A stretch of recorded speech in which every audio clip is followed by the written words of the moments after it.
Bem-vindo ao Gastro Talks, onde falamos como encarar as doenças gastrointestinais além da farmácia. Olá, pessoal, bem-vindo ao Gastro Talks. Meu nome é Estela Marini. Meu nome é Candice Krumel. E hoje, Candice, nós temos uma convidada muito especial, a Deise Potrinieri. Deise, seja muito bem-vinda. Bom dia, todo mundo, né? Muito obrigada pelo convite.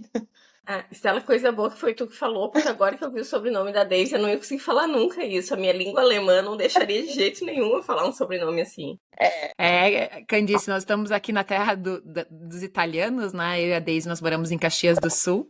A Candice mora em Santa Cruz do Sul, então nós temos essa diferença, né, de cultura e de língua também. Uhum. Então, seja muito bem-vinda. E eu já te convido, esse nosso episódio, antes, né, da Deise contar um pouquinho a trajetória dela, ela tem, né, o objetivo é falarmos sobre fisioterapia para o intestino. Como assim? Então, talvez soe estranho para as pessoas, a gente está tão acostumado, fisioterapia, tô com problema osteomuscular, eu vou fazer fisioterapia. Depois, né, de fazer um procedimento cirúrgico, enfim, vou fazer fisioterapia de reabilitação. Mas fisioterapia para o intestino?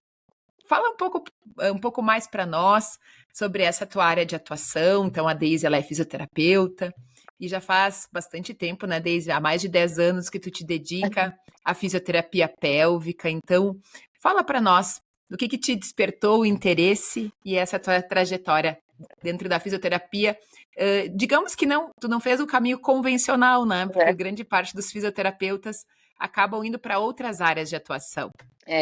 Então, de fato, eu brinco que eu vou estar com 70 anos e vou ter que estar explicando o que eu faço da vida para as pessoas, né? Porque elas ainda, né, por mais que nos últimos 5 anos, né, em função da pandemia, a gente viu nas redes sociais, né, que a fisiopélvica veio mais forte, né? O pessoal foi lá colocar, né, nas redes como então deu um boom, a gente tá mais visto, mas ainda assim, né, eu brinco, quando eu cheguei era tudo mato, 11 anos atrás.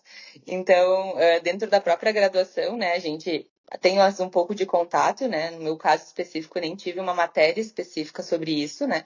Foram, de fato, 2 aulas de saúde da mulher e uma aula de saúde do homem. E já foi o suficiente para mim ficar encantada e dizer eu quero isso para minha vida. Não tinha nem formação no momento no Rio Grande do Sul, tanto que eu fui fazer a formação no Paraná, né, a pós-graduação. E aí, a partir disso, depois, né, fiz uma segunda pós-graduação em sexualidade humana, outros cursos de, né, extensão dentro da pélvica, então disfunções anorretais, coloproctológicas. A fisiopélvica, apesar de ser muito específica, ela ainda é muito ampla. Então, ela vai estar atuando, né, nas disfunções principalmente, né, do assoalho pélvico, que é essa musculatura ali inferior, né, que muitas pessoas nem conhecem que existe. E aí a gente vai estar atuando, né, então dentro da especificidade da parte das disfunções urinárias, que a maioria das pessoas conhece como incontinência urinária, mas nem só de incontinência a gente atende, né? A gente tem também a questão das infecções urinárias de repetição, a questão de bexiga hiperativa, né, alguns outros quadros específicos. As disfunções anorretais, então, que daí é aqui o que a gente vai falar mais depois, né? Relacionada a essa questão evacuatória, né? A questão de dificuldade, facilidade, incontinência também anorretal. Temos a parte da fisioterapia, né, para acompanhamento gestacional e fisioterapia obstétrica, né? Então agora, né, veio muito em voga nesses últimos 5 anos e isso no pós-parto também especificamente. Tem a fisioterapia para as disfunções dolorosas, né? Então a gente está falando de dor pélvica crônica, então ali é um leque enorme, mas as pessoas conhecem mais a endometriose, vulvodínia, né? Alguns quadros específicos assim. Tem a fisioterapia para as disfunções sexuais também, masculinas e femininas. Então, aqui eu sempre falo que não é só para mulher, né? A gente tem atendimento desde crianças de 4 a 5 anos, né? Tem a fisioterapia pélvica infantil.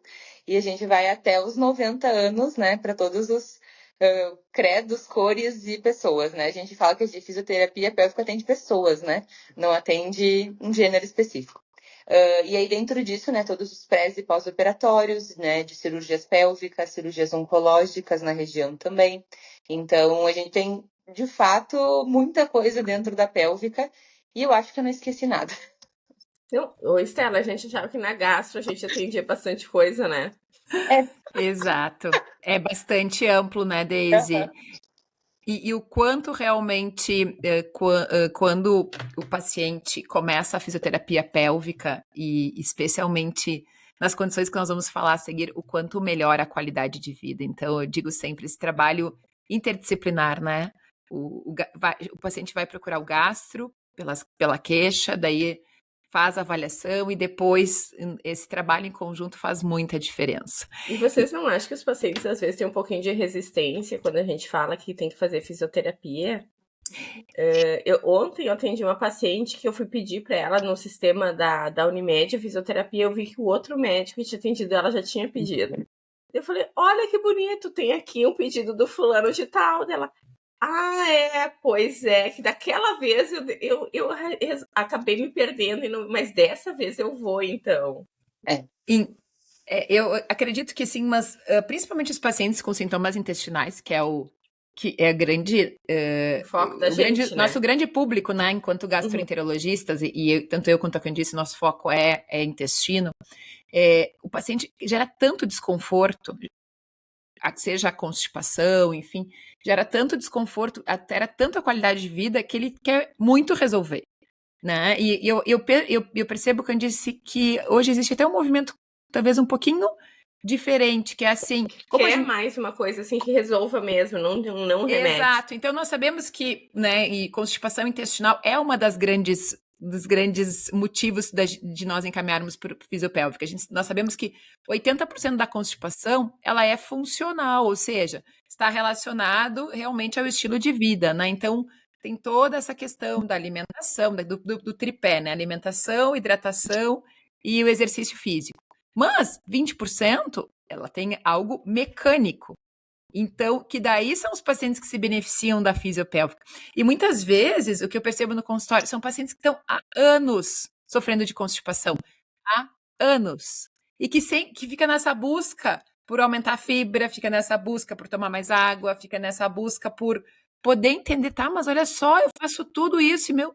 E aí, quando tu diz assim, mas olha, talvez, pelo que você está me trazendo, você tenha um problema justamente no assoalho pélvico, nessa musculatura final. E eu percebo que o paciente prontamente ele quer saber se é isso, né? Então, Deise, eu te convido a trazer um pouquinho para nós, né? Quando é que a gente deve quando é que a gente deve pensar em buscar tratamento com com fisioterapeuta pélvico? Então, uma coisa que a Candice falou que é verdade é que os pacientes têm muita resistência ainda no sentido de, primeiro, desconhecimento, né? Então, é bom a gente estar falando sobre isso e por isso que eu brinco com o título, porque as pessoas ficam ainda assim, como assim, né? Fisioterapia para o intestino. E elas chegam muito no consultório dizendo, o médico me encaminhou para fazer fisioterapia para o intestino, mas como é que faz? Então as pessoas não, elas acham que é besteira, né? Quando assim, o que ele está falando de fisioterapia para isso? Então, um desconhecimento. E segundo, se já tem algum conhecimento, muita gente tem vergonha, né? Porque de fato não é um atendimento que a gente muitas vezes vai estar fazendo exercícios globais, a gente vai estar tendo que olhar, tocar, avaliar, né?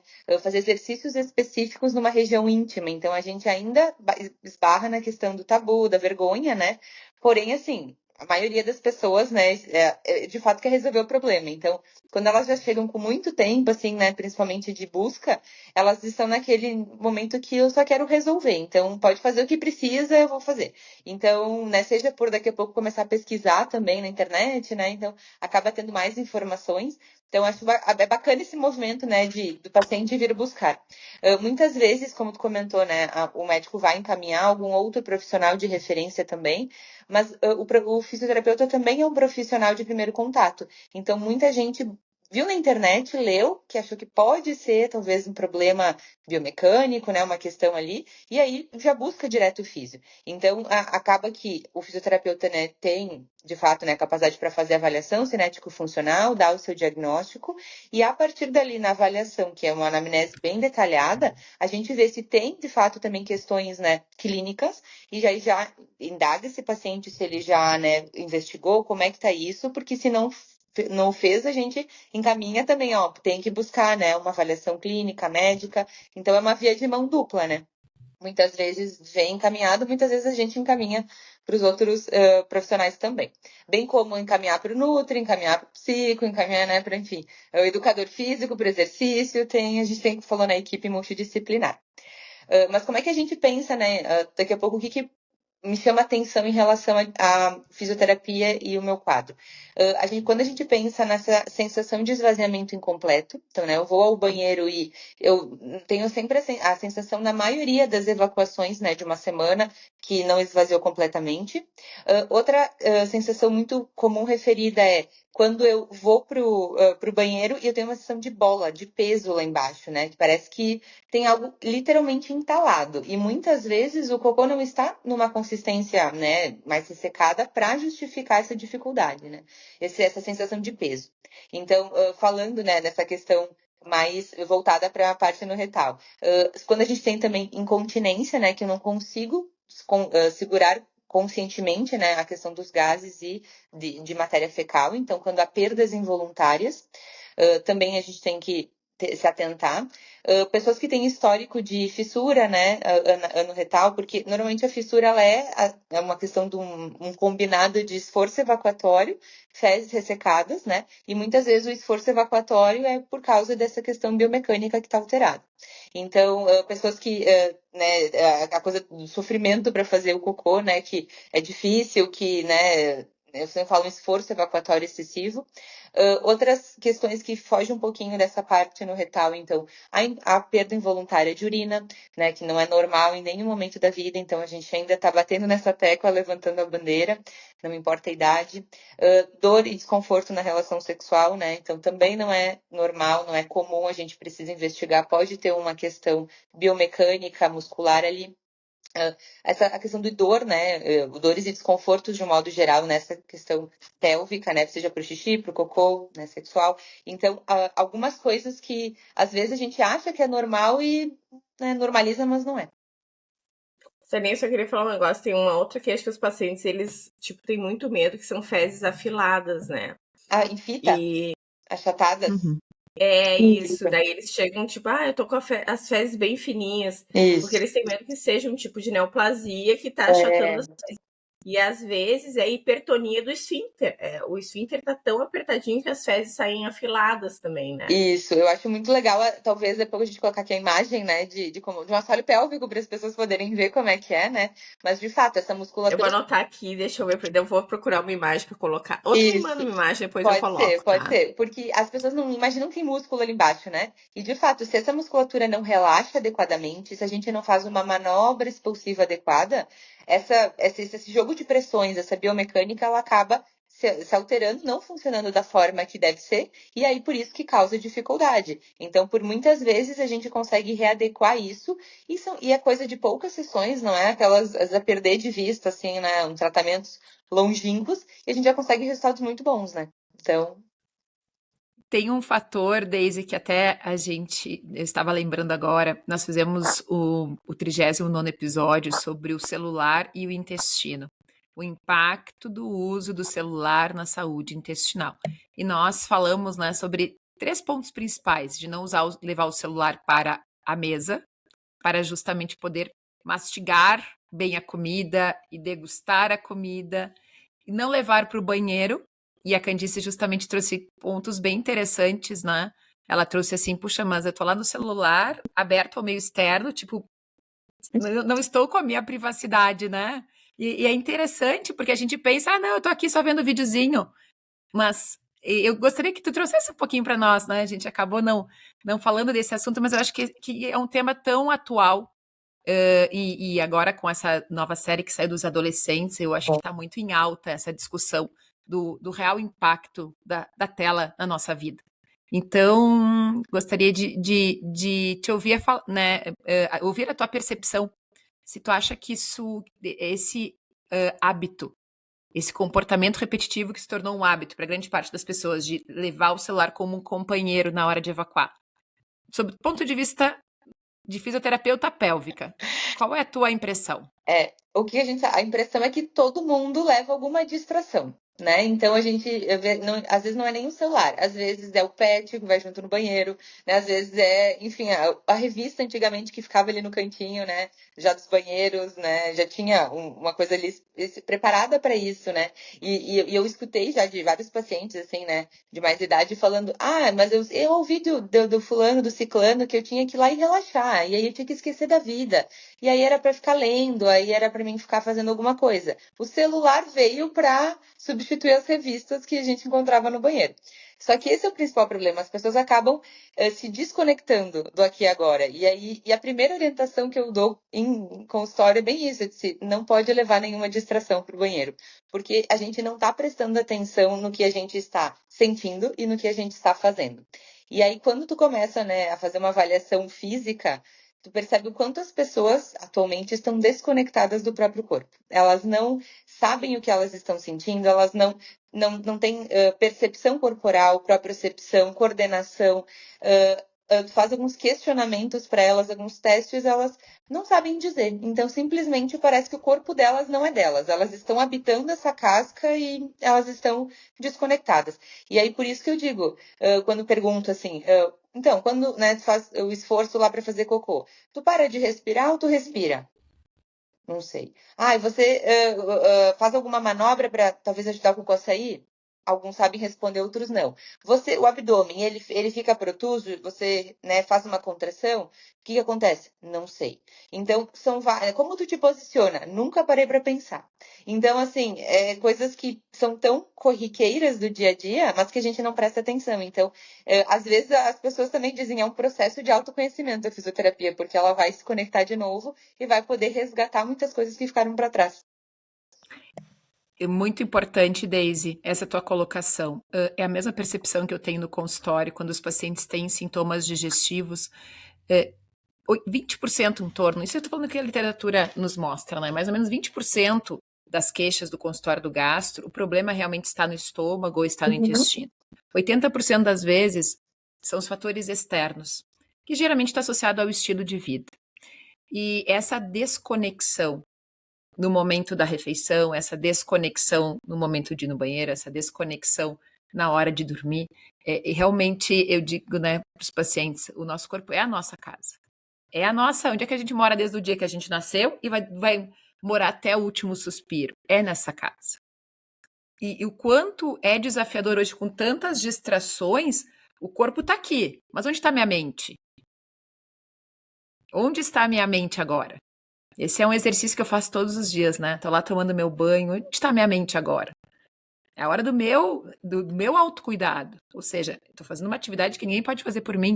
Então, assim, eu tenho que estar inteira ali naquele momento. Mas é muito desafiador, porque se a gente não tem esse conhecimento da importância da consciência, da atenção plena, a mente fica divagando. Não. E tá tudo bem, é o papel dela devagar mesmo, né? São 50 mil pensamentos por dia, então pensa, administrar esses dias eu escutei, né, da Regina Chamon no podcast dela do Desestresse, ela dizendo que tem um Galvão Bueno na cabeça dela. E na minha também tem, a de vocês também deve ter.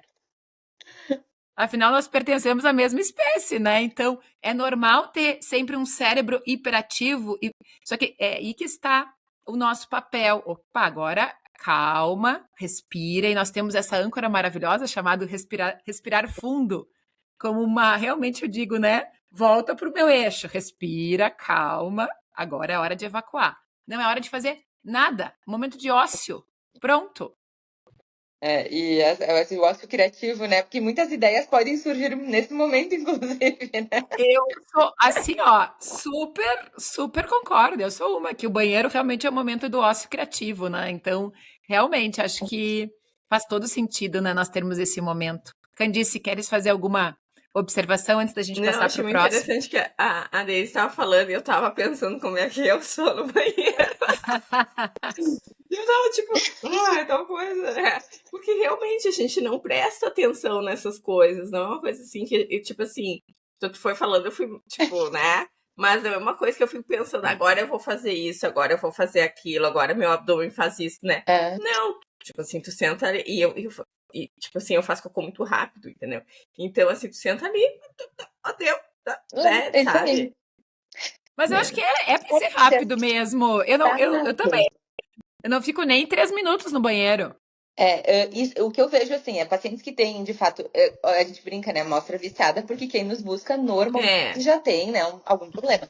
Mas, assim, uma disfunção. Mas o que acontece é que, de fato, as pessoas ficam muitas horas, né, horas eu digo porque tem pessoas que passam literalmente meia hora no banheiro, no vaso Uhum. sanitário. E, assim, fica forçando, fica, né, fazendo N coisas lá. E a gente sabe, né, que fissura, hemorroida, todas essas doenças orificiais, elas vêm de muito tempo no banheiro também, né, pode piorar o quadro, pode surgir o esforço, a consistência, enfim, vários fatores. Mas aí tem gente que é normal, então assim, já avisa às vezes pro parceiro, diz, eu tô indo pro banheiro, pega o celular e literalmente esquece a pessoa meia hora. E aí eu digo, E se gente, perde, né? Se exato, perde. rolando feed. Não é assim, Exato. né? e eu acho assim que também difere, tipo assim, tipo, nós, vamos dizer, não somos constipadas, entendeu? Então, assim, às vezes eu tenho vontade no banheiro, eu vou e eu vejo que não tá saindo. Eu não me estresso, entendeu? Eu penso assim, Isso. não tá saindo agora? Ok. Beleza. Depois vai vir. Então, eu já Uhum. levanto, tipo assim, eu nem dou tempo, sabe? Porque eu sei que assim, não foi naquele Hum. momento, talvez seja depois daquele mesmo dia, talvez seja no outro dia. Eu também não me estresso com isso. Agora, quem é constipado, e eu já fui constipada na faculdade, eu era. É um saco, porque não vem num dia, não vem no outro, não vem no outro, até que chega. Isso que tu falou, que chega um momento que assim, eu só saio desse banheiro até sair alguma coisa, né? Só que daí às vezes sai muito pouco. Uhum. E tu tem aquela sensação de evacuação incompleta. Tipo assim, não saiu o que devia sair, só saiu o que tá no reto, Uhum. né? Mas Então, eu agora acho que tu é essa conta. diferença, né? Agora tu conta, Candice, o que que tu fez, que tu era constipada na faculdade e que Eu agora não tu falou que comia. tu já não. Não, eu, tipo assim, eu era muito magra. Não sei, a Estela não chegou a me conhecer naquela época. Eu era muito, muito magra, eu comia muito pouco. E daí eu fui no gastro, ele falou: tu tem que comer? Tem que comer comida, tu tem que botar comida pra dentro. Ele falou assim: não tá saindo porque não tá entrando. E a questão também, né, a gente sabe o quanto, muitas vezes na adolescência, enfim, a gente negligencia o consumo das frutas, das fibras, né? E aí, Claro. então a tua constipação realmente tu tá lá nos 80%, que tá lá naquele tripé, né? Devia faltar exercício, devia faltar alimentação, ou Não, fibras. não, isso aconteceu quando eu virei doutoranda. Eu comia semi-RU, tá? Mas eu comia pouco. Mas aí quando eu virei doutoranda, eu comecei a comer no hospital. E eu Uhum. fazia assim, tipo, café da manhã no hospital, almoço no hospital e a janta às vezes no hospital também. Eu comecei no Uhum. banheiro, entendeu? Imagina. Então, Sabe? isso é algo muito importante, né? Nós estarmos atentos ao nosso corpo. Isso que tu falaste, Daisy, também nós comentamos isso no podcast, que o celular, as pessoas acabam ficando mais porque a gente se perde. A gente não tô mais no meu corpo, né? Minha mente tá lá na casa do vizinho, tá lá em outros lugares, né? E realmente não, a gente perde a noção de tempo. Então, como é importante nós voltarmos a ter, é o nosso momento de ócio, a hora de ir ao banheiro. E eu gostaria de pedir que, bom, já nos falar, já compartilhou conosco quais são as queixas, né, que fazem, quais são os sintomas, de que forma as disfunções do assoalho pélvico se manifestam. E quais são as causas? Fala um pouquinho para nós. Então, diante de um paciente que é constipado crônico, ou que tem uma dor na evacuação, ou pode ter até mesmo a incontinência fecal, então uma perda involuntária. Quais são as causas? Então, a gente vai falar de as causas que podem, né, levar à disfunção do assoalho pélvico. Então, a gente tem inúmeras ao longo da vida, né? Então, de fato, eu sempre brinco que a gente tem duas coisas que a gente não tem como escolher, né? Que o primeiro é, em tese, né, a nossa anatomia. Então, a gente sabe que mulheres são mais afetadas por disfunções, né, de assoalho pélvico em função da anatomia. A gente tem, né, literalmente um buraco a mais, que é o canal vaginal, no qual o assoalho pélvico, então, ele tem esse ponto de, né, um ponto a mais de, entre aspas, não tem tanto suporte, né? No caso do homem é mais fechado o assoalho pélvico. Então, né, quem nasceu, no caso, né, com aparelho genital feminino ali, já tem um assoalho pélvico que tem essa diferença. E o segundo fator é envelhecer, né? Ninguém escolhe parar o envelhecimento. Então, a gente sabe que, né, ao longo do envelhecimento, a gente vai tendo a perda muscular, né, a sarcopenia, que vai acontecendo com o passar do tempo, e isso acontece no assoalho pélvico também. Então, as pessoas se preocupam muito em fazer, agora, né, estão se preocupando em fazer exercício, em chegar bem, né, o mais longe possível, mas esquecem que ali também é uma musculatura estriada, como é a do braço e da perna. A gente tem que treinar, tem que trabalhar, tem que ter uma atenção para ela, e aí também para evitar, né, essa perda que vai acontecendo com o envelhecimento. A gente tem, no caso da mulher, ainda a questão da menopausa, que é um outro ponto, que é um ponto de corte importante, porque ali a gente tem muitos receptores de estrogênio na região. Então, quando a gente tem essa parada, né, de produção, a gente vê que tem muitos sintomas específicos ali relacionados à região urinários, ginecológicos, e inclusive do assoalho pélvico, que vem, assim, dar um certo baque, né? Quando chegou ali, meio que parece que desorganiza tudo. Esses dois fatores a gente, né, não tem muito controle, o envelhecimento, enfim, né, a questão do nascimento, e depois a gente tem outros fatores que são extremamente modificáveis ao longo da vida. Então, quais são os fatores que podem disfuncionar esse assoalho pélvico? Uma questão é o sobrepeso, né, que daí a gente sabe que vai ter mais sobrecarga ali, quanto mais tempo a gente passa com esse sobrepeso, mais, né, chance de disfunção. O segundo fator de risco é a questão de número de gestações, então quanto maior o número de gestações, mais chance de disfuncionar. Em relação ao tipo de parto, né, muitas pessoas, porque, né, o parto vaginal, ele vai ser pior para a região. Eu sempre falo, eu digo, qualquer via de parto, talvez não bem manejada, né, também não pode acontecer alguma disfunção, seja até parto cesáreo ou parto vaginal. Em relação à atividade laboral ou atividade física de impacto, né, de muito peso. Então, pessoas que fazem ou fizeram por muito tempo, né, atividades que envolvem muito impacto.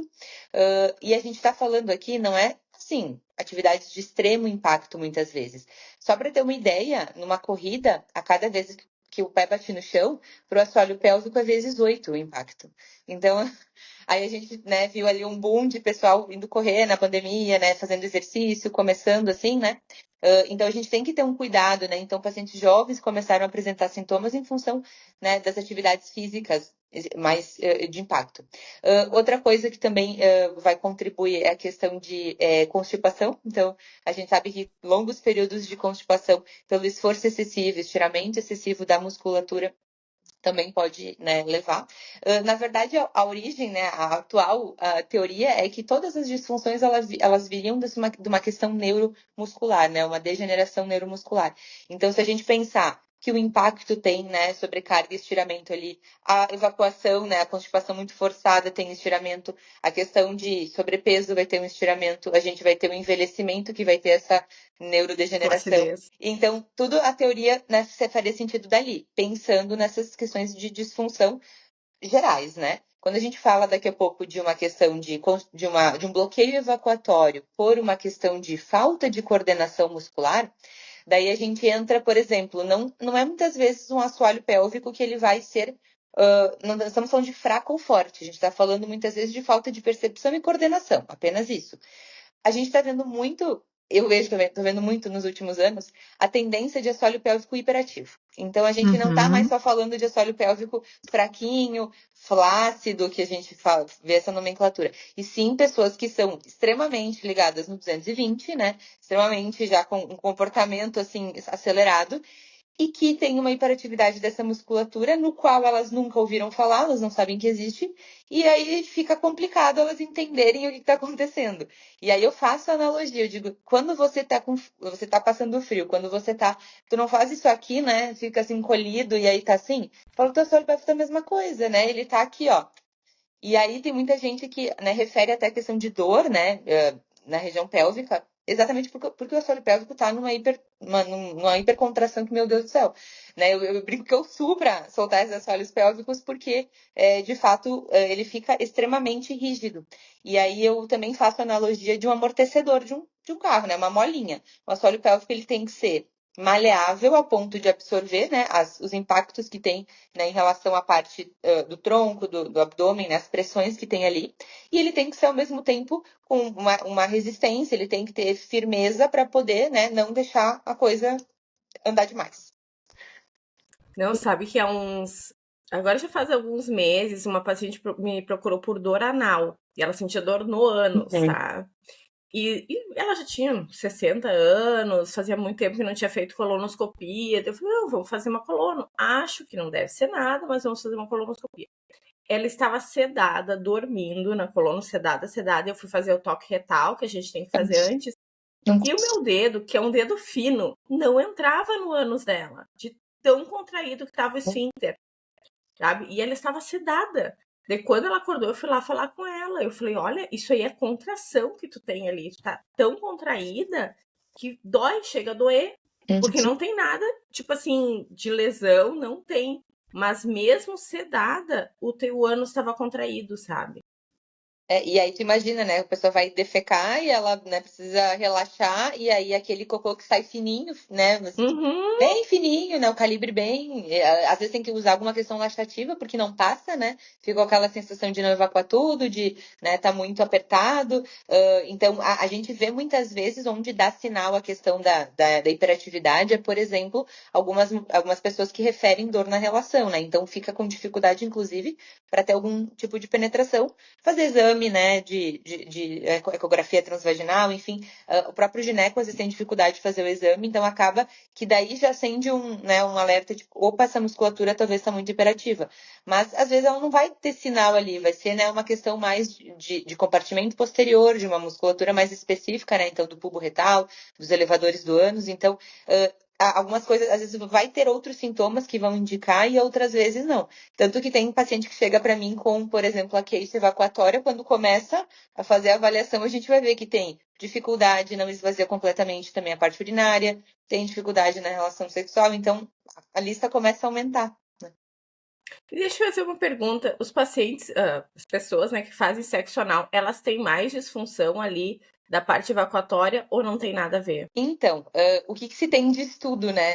O problema dos estudos é que eles são muito heterogêneos, né? A amostra tem amostra de 18 a 50 anos do paciente ali, então não, de fato não é algo que seja, né, uma metodologia também tão redondinha. Rígida. Então, isso, porque a gente vê assim, então, pessoas que têm 1 ano de prática, né, de relação anal, até pessoas de 30 anos que têm prática. Então, também não tem muito, muito viés ali para a gente poder analisar certinho. Mas o que se sabe? Muito. Que a maioria das pessoas, dentro de uma amostra, não vai ter, de fato, disfunções ali. As pessoas não vão apresentar sintomas, né, em tese.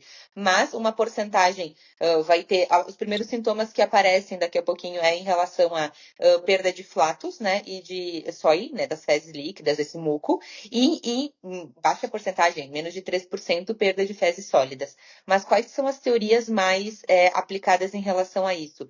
É porque, às vezes, não há um cuidado na relação anal, né? Então, assim, a gente sabe que é uma região que não tem lubrificação, então tem que ter um cuidado, assim, tem que ter um cuidado em relação a estar com uma excitação legal, né? Ter um relaxamento. De fato, as pessoas às vezes usarem produtos que anestesiam, né? Que fazem uma alteração de percepção para poder, né, ter a relação. Então, eles associam a questão de falta de cuidado ou daqui a pouco introdução, às vezes, de outros objetos maiores, né, enfim, então que possa levar a lesões, né, então lesões de esfíncter interno, né, esfíncter externo, mas por prática mais inadequada, porque normalmente boas práticas não levaria a, né, disfunção.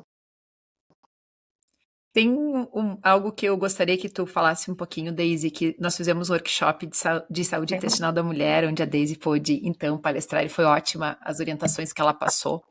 E grande parte dos nossos ouvintes sofre de constipação intestinal. Nós sabemos o quanto realmente a constipação intestinal é uma das principais queixas do nosso consultório de gastro e provavelmente dos pacientes que chegam para ti também.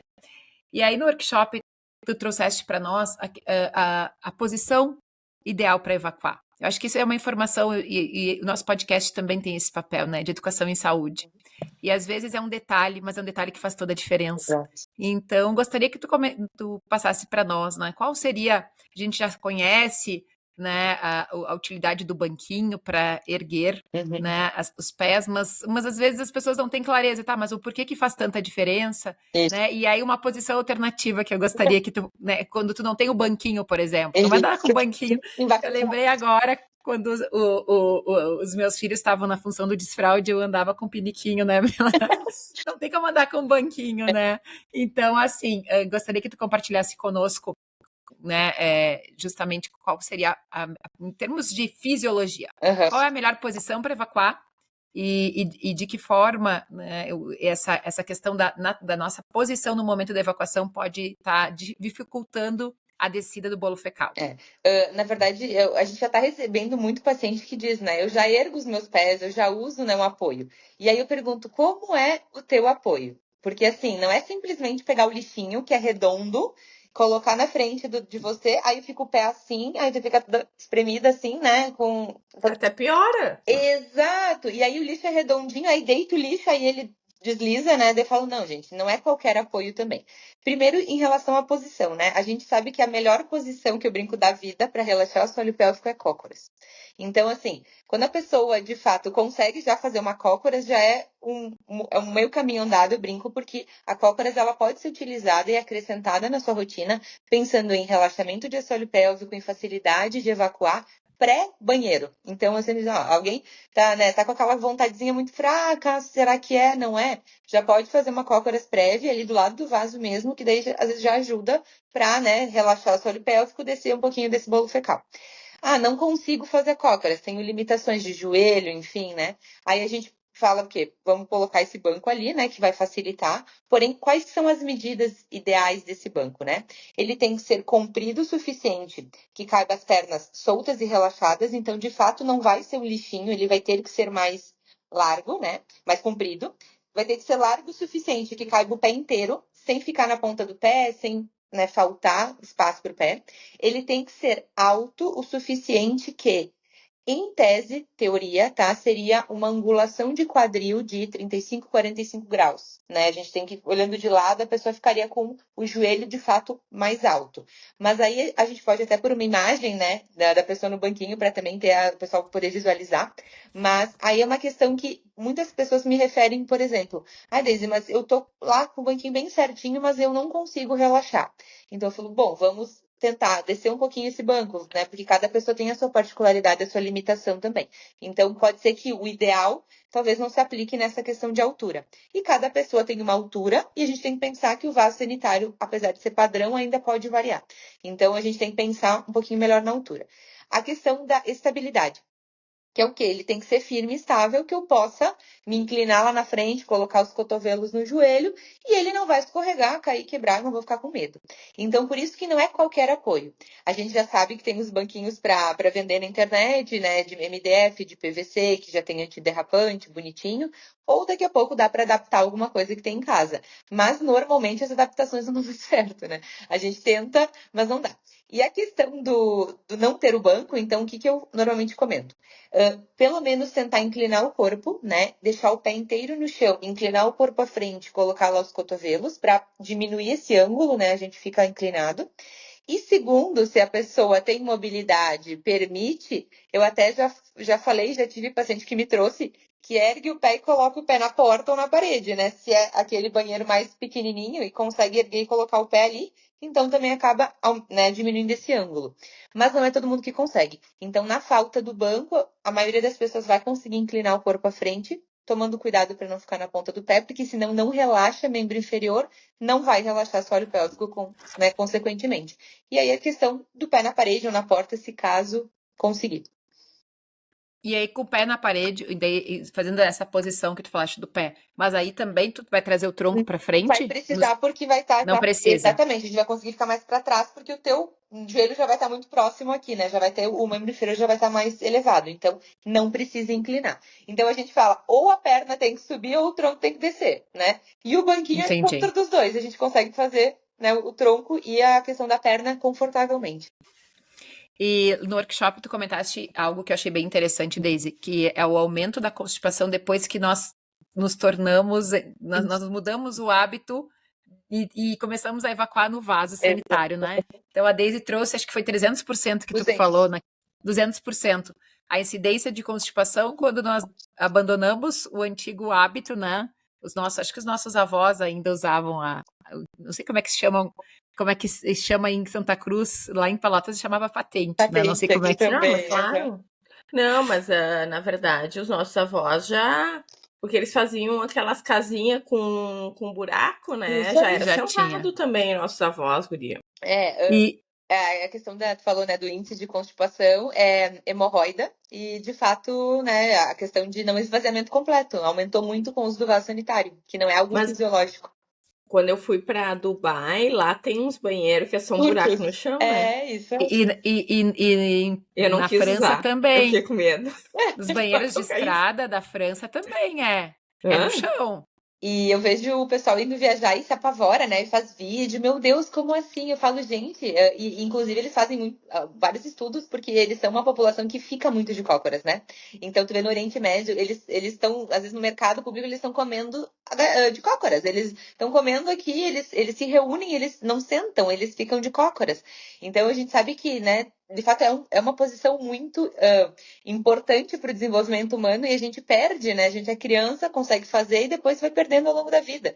Então, né, a gente fala também, né, puxando o brasa aqui para o Brasil, né, o povo indígena, então eles também são muito de ficar de cócoras, né? E aí, de fato, a gente vê a questão de parir, tudo mais fácil, né? Eles, de fato, têm menos disfunções, muitas vezes, em função desse comportamento, né? Que para eles é um hábito. E isso é algo que eu tenho trazido para os meus pacientes depois que tu me orientou, né? Que nos orientou nesse workshop. E é algo que não é tão complicado assim, a questão, de novo, de fazer repetidas vezes esse comportamento, que é ficar um minutinho, criar o hábito, né?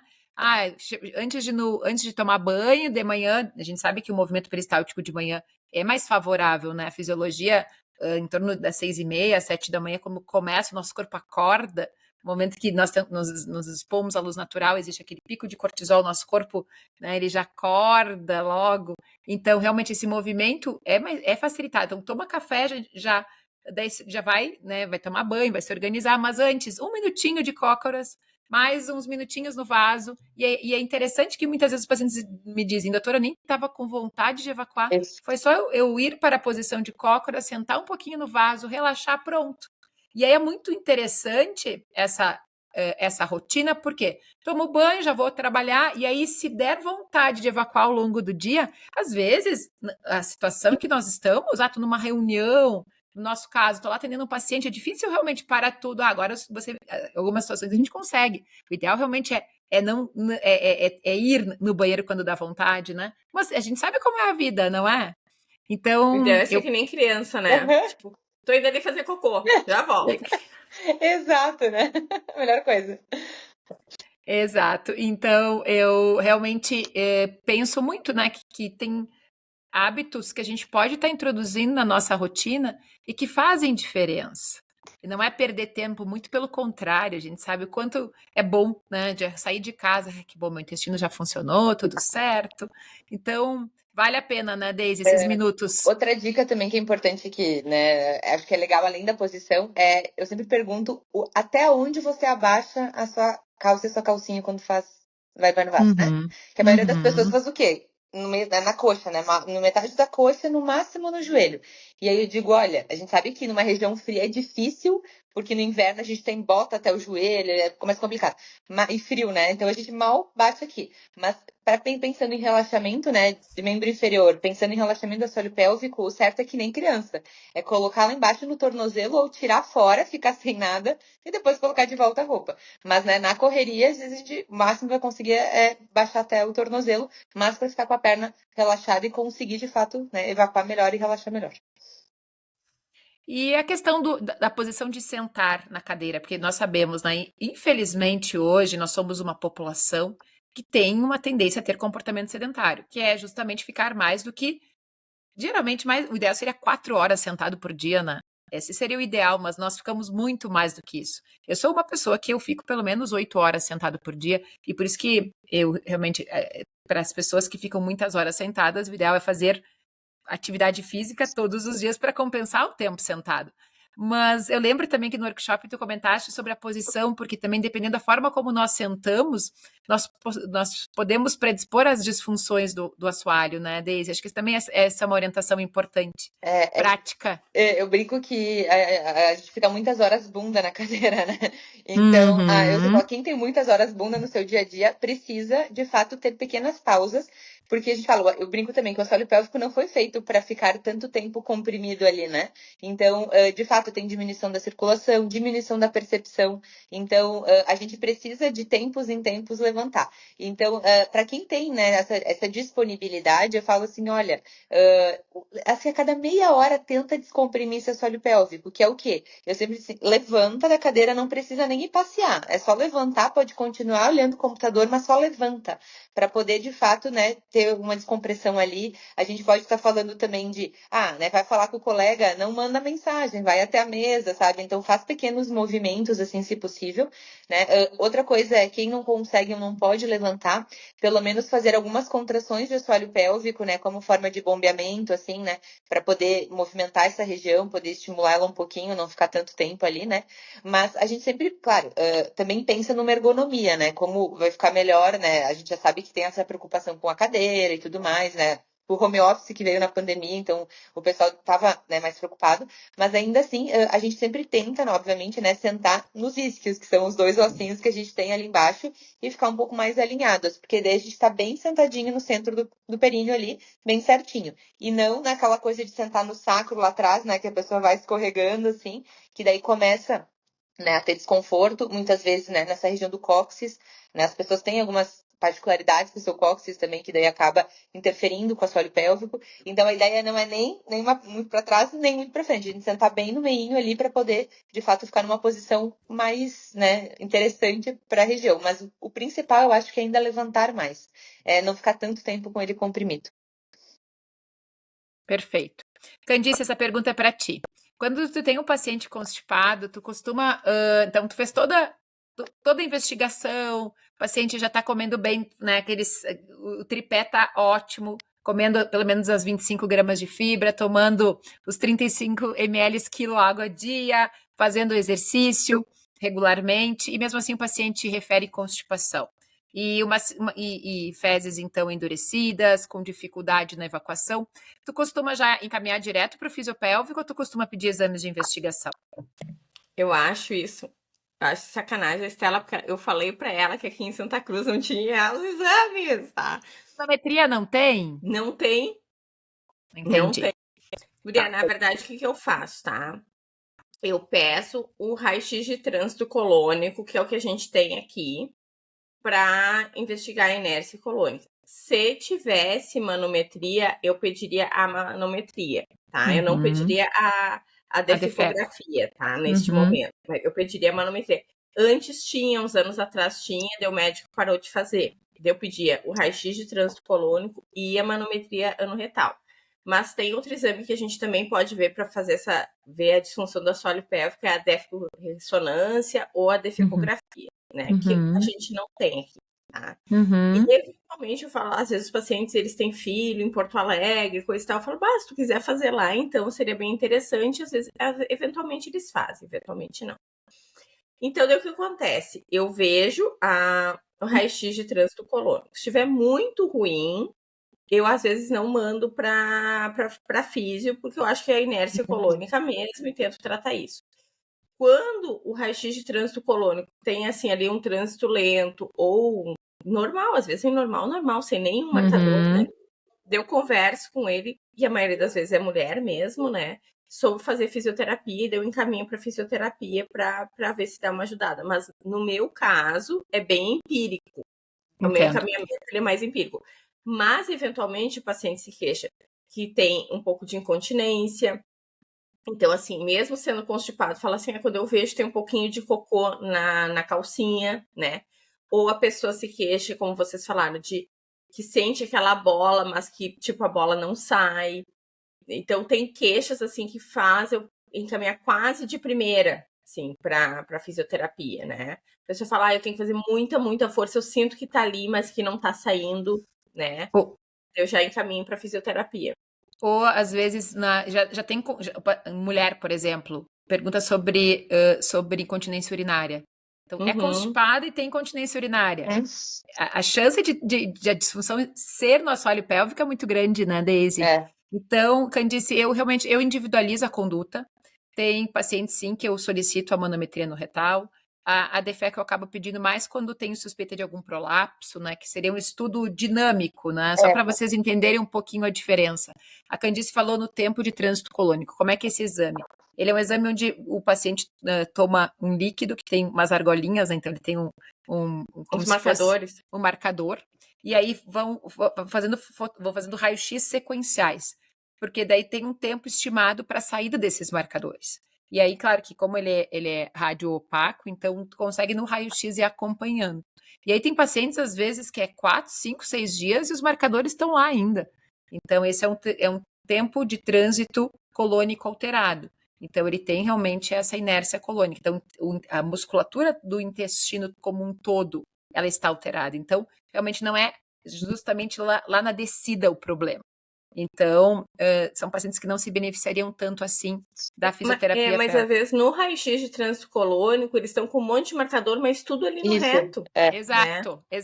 Exatamente. Por isso que a gente tem que avaliar caso a caso, né? Uhum. E aí, por outro lado, a manometria mais é quando o paciente tem essa queixa de constipação ou de evacuação incompleta. E aí a DFECO mais Só para explicar, a manometria no retal é colocado uma sonda, né, no ânus do paciente e se pede para fazer força e coisa e tal. E eles vão vendo como é que está a contração do esfíncter interno e do esfíncter externo e se eles estão coordenados, porque a gente tem 2 esfíncteres ali no reto, eles têm que se coordenar. Quando um relaxa, o outro tem que relaxar também, né? Uhum. Então, ver essa parte dessa coordenação dos esfíncteres, né? Exato. Daisy. Não, eu ia dizer que tu falou da DFECO, né? Que de fato é um exame também dinâmico para ver, né, como é que está uma questão dos órgãos. Então, as pessoas também não. A gente tem que lembrar que a sensação de bola e de peso pode vir de prolapso, né? Nem sempre é só a questão de falta de relaxamento e por isso que, né, não desce cocô. O que é o prolapso, né? A gente sabe que é comumente conhecido como bexiga caída, mas a gente sabe que pode qualquer órgão, né, prolapso de órgão pélvico, qualquer órgão da pelve pode ter eu brinco que ele não está no seu lugar, né, de origem, então a gente pode ter tanto a bexiga, quanto o útero, quanto o intestino, que eles estão, né, de uma forma, a anatomia não tá ok, então eles estão com mais maleabilidade, eles estão com mais movimento, e aí quando vai, né, principalmente fazer uma defecação, a gente percebe que isso começa a sair, né, os órgãos começam a brigar por espaço e eles todos se projetam, e aí acaba, às vezes, obstruindo a saída, mas em função de que o órgão está atrapalhando. Então, nesses casos, por exemplo, a físio ela atua, né, na questão dos prolapsos, mas existem alguns graus no qual, né, para o tratamento conservador, grau 1 e 2, a físio tem bons resultados, mas 3 e 4 já é grau cirúrgico, então precisa fazer a correção cirúrgica, e que daí a físio também entra no pós-operatório. Mas a questão é que nem sempre vai ser, né, essa questão do peso vai ser só, né, a questão do cocô mesmo. Perfeito. Daisy, tem mais 2 perguntas para ti. Grande parte do nosso público são pessoas adultos jovens e que pensam muito em saúde, em prevenção, não necessariamente que tenham sintomas, mas eu queria que tu falasse um pouquinho, né, tu trouxesse para nós o impacto da corrida no assoalho pélvico, né? E tenho certeza que dos nossos ouvintes tem vários corredores. E como que a gente pode minimizar, então, já que tu falaste, puxa, olha só, Estela, na corrida, esse impacto é 8 vezes, né? O impacto que tu acaba exercendo ali no assoalho pélvico. Tem formas, né, que a gente possa estar prevenindo, puxa, será que eu vou ter que parar de correr, então, para não ter disfunção do assoalho pélvico? Ou tem alguma forma, né, que eu possa minimizar esse impacto, evitando, assim, uma disfunção futura?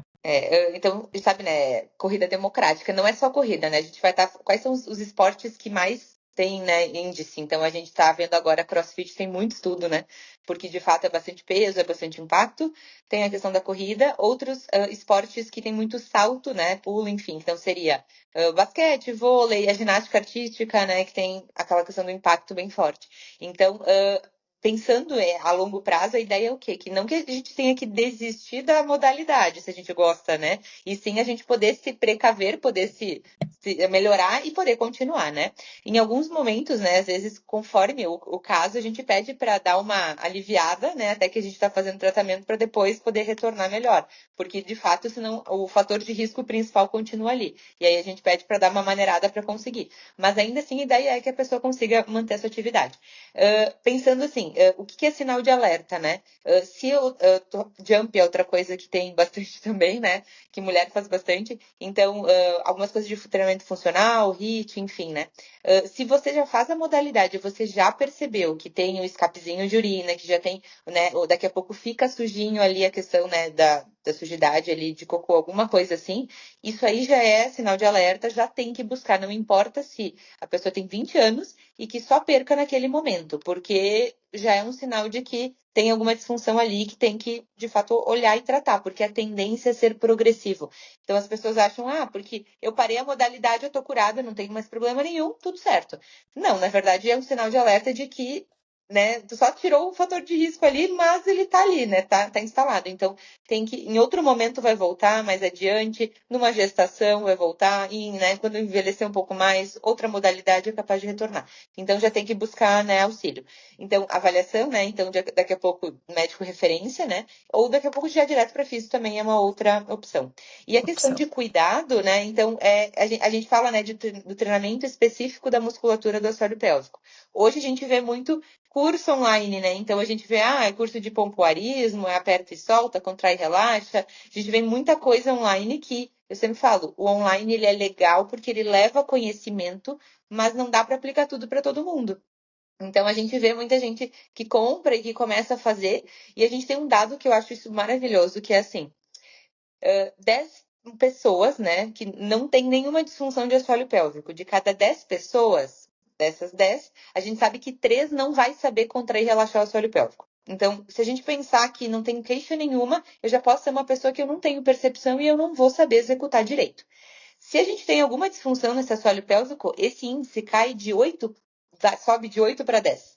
Então, quando já tem uma disfunção instalada, a chance de eu não saber e não conseguir fazer, né, o que eu me proponho ali é muito maior. Então, tem muitas pessoas que acabam se autotratando com exercícios, né, aplicativo, enfim, e quando vê, ela vai desenvolver, não cura, não trata, e vai desenvolver outra disfunção, né? Então, assim, pessoas com incontinência, né, urinária que acabaram desenvolvendo uma dor na relação, ou tiveram dificuldade de evacuar. Então, né, não é uma coisa que a gente tem que ter um pouquinho de parcimônia. Então, se for o caso, vai avaliar. Eu sempre brinco que uma vez na vida, todo mundo tem que passar por uma avaliação de fisioterapia para ver como é que tá. E aí, de fato, se tá tudo bem, a gente orienta, faça os exercícios domiciliares, tá tudo certo, né? Não precisa fazer um tratamento todo de reabilitação. Mas, né, se precisar, já tá fazendo o quanto antes melhor em relação a longo prazo, né? Mas a gente, né, eu sempre falo que é observar, é ter cuidado. E, de fato, poder treinar especificamente quando a gente tem, né, alguma questão que tem indicação disso. Deixa eu ver se eu entendi. Quando a pessoa já tem uma disfunção do assoalho pélvico, a cada 10 pessoas, 8 não sabem contrair. 8 não tem a função do assoalho pélvico. Uhum. Tá. E aí pode, ao invés de ajudar, a piorar. Exato. E tem mais algo que um dia eu escutei de uma colega que é coloprocto e eu fiquei pensando, né, no impacto que ela estava comentando do impacto do agachamento com barra lá no assoalho pélvico. E eu sei que é um exercício comum nas academias, e aí eu fiquei, né, queria justamente te fazer essa pergunta. Usar, né, a gente sabe que o agachamento, sim, ele é um exercício importante, mas isso de tu usar uma sobrecarga de peso realmente pode trazer malefício para o assoalho pélvico? A gente tem que pensar que qualquer sobrecarga que a gente vai fazer. Então, não é só, por exemplo, o peso aqui. O leg é a mesma coisa. A gente está empurrando, a gente está fazendo, né, um esforço com peso. Então, o que eu sempre tento fazer o paciente perceber, né? Eu disse, quando a gente faz o exercício, quando tu faz o exercício, tu faz o quê? Tu para de respirar ou tu respira? Porque muitas pessoas fazem o quê? Apneia, tranca, e aí o que acontece com isso? Aumenta a pressão no abdômen e aí, né, empurra. Então a pessoa, às vezes ela vai sentir de fato uma perda naquele momento e às vezes não acontece perda nenhuma, porém a gente está fazendo uma sobrecarga e não está ativando essa musculatura como deveria. Então o ideal no mundo perfeito é a gente de fato associar, recrutar o assoalho pélvico nos exercícios que a gente tem sobrecarga. Então, e a gente está falando sobrecarga de peso, seja até a própria tosse, espirro, risada que a gente, né, tem aumento de pressão intraabdominal e é coisa do dia a dia. Então, a gente também poder ativar essa musculatura de forma voluntária. A gente tem reflexo para isso, né, que a gente acaba avaliando também e acontece essa contração, porém às vezes ela é insuficiente, então a gente precisa voluntariamente estar ativando. Então, a gente até pode, de fato, evoluir e ter essa questão de ter peso aqui, porém a gente tem que estar recrutando e tem que estar com essa musculatura boa para ela poder suportar e poder gerenciar essa pressão de uma forma melhor. Qual que é o ideal? A gente conseguir contrair, não fazer apneia, né? Enquanto fazer o movimento a gente está respirando e ter a ativação do assoalho pélvico junto com o restante do abdômen e o restante do exercício. Então, contrair a região do assoalho pélvico no momento Exatamente. do agachamento, no Isso aí. caso. Candice, alguma pergunta? Estamos no nosso minuto final, né? Passou tão rápido. Nossa! Eu vou fazer uma pergunta bem de leigo, tá? Total. Uhum. Porque, eu tava conversando com uma paciente essa semana e ela falou que ela fazia fisioterapia pélvica num lugar que tinha aparelhos que auxiliavam na fisioterapia pélvica. E ela foi num outro lugar que não tinha aparelho nenhum, né? E que ela achou que não era tão boa. E daí ela me perguntou a minha opinião e eu falei, não sei. Né? Então, o que a gente tem em relação a recursos, né? Eu sempre explico para o paciente. A fisioterapia tem inúmeros recursos, né? Eletroterapia, fototerapia, a gente tem várias coisas que são aplicadas para essa região. Então, o que fala de aparelhos de auxiliar. A gente tem eletroestimulação, que a gente consegue, de fato, fazer com que o paciente sinta como é que é essa contração, que ela possa auxiliar esse recrutamento muscular, né? Para essa questão de potencializar essa musculatura. A gente tem os biofeedbacks, então, que daí vai dar esse retorno. Biofeedback visual, né? O que é o biofeedback? Nada mais é do que uma resposta que o paciente possa enxergar, que ele possa sentir, que ele possa tocar, que ele possa, né? Enfim, em relação à aprendizagem dessa musculatura, né? Em relação aos comandos, à consciência, enfim. Então, a gente tem os biofeedbacks eletromiográficos, pressóricos, que são em aparelhos. A gente tem o biofeedback tátil, sensorial, que é com balonete, por exemplo. Então, a gente tem vários recursos dentro da físio, os próprios dilatadores, né, vaginais, anais. A gente tem a questão do epinô, no caso das gestantes, para poder, né, treinar a musculatura, o expulsivo. Então, a gente tem N recursos, cones vaginais, aí a gente adentra todo o universo de recursos dentro da físio. Tem gente que se baseia mais numa questão de terapia manual, de exercícios, né, sem tantos recursos, e tem gente que, né, aplica mais recursos. A gente tem, eu nem falei da terapia manual, de liberação miofacial, instrumentalizada, né, manual. Então, dentro disso, né, cada fisioterapeuta acaba utilizando alguns recursos, né, que ele julga necessário para aquele paciente, e a gente sempre fala individualizado, né? Então, tem gente que vai precisar de muito mais recurso, tem gente que com menos já consegue também, e tudo certo. Então, não existe um certo ou errado. Daqui a pouco tem que ver aquilo que o paciente precisa e condutas também do fisioterapeuta, né? Perfeito. Estamos, então, encerrando esse 41º episódio do GastroTalks. Tivemos aqui a participação da Daisy, que trouxe muitas informações importantes. E gostaria, então, Daisy, de te convidar a deixar o teu contato. Como é que as pessoas te encontram? Ah, sim. Então, a gente tem o Instagram, né, que é o Fisiopélvica Daisy. Tem o site, né, porém, com o meu sobrenome complicado ficou um pouco mais difícil, né? Muito. Tem página no Facebook, né? Mas é Daisy Poltronieri, né? .com, ou enfim, a página. Tem o Instagram também do Fisiopélvica Daisy. Enfim, então, todos os meus contatos estão lá, e-mail, né? Enfim, direct. Sempre tô olhando, sempre tô respondendo, vem tudo direto para mim. Então, eu sempre tento dar atenção para os pacientes, esclarecer as dúvidas, né? Pessoas que tenham dúvidas da físio. E aí, enfim, né? A gente vai conversando, né? Enfim, posso às vezes, inclusive, se não é, né, de Caxias ou, enfim, região, eu acabo indicando colegas de outros lugares do Rio Grande do Sul, né, de outras físios pélvicas de referência. Então, a gente sempre pode se ajudar, né, para tentar que todas as pessoas tenham acesso ao tratamento, né. Ótimo, então. Vocês me encontram no Instagram, o meu perfil é Estela com S mudo Marine Gastro, e o teu, Candice? É candicecrumer.gastro. E a gente também tem o do GastroTalks, né, que é GastroTalks _. Eu podia ficar mais uma hora aqui ouvindo a Daisy falar. É muito legal. Eu sou muito suspeita. Eu falaria 3 dias sem parar sobre físio pélvico, porque eu sou apaixonada. Então, vocês me cortem também.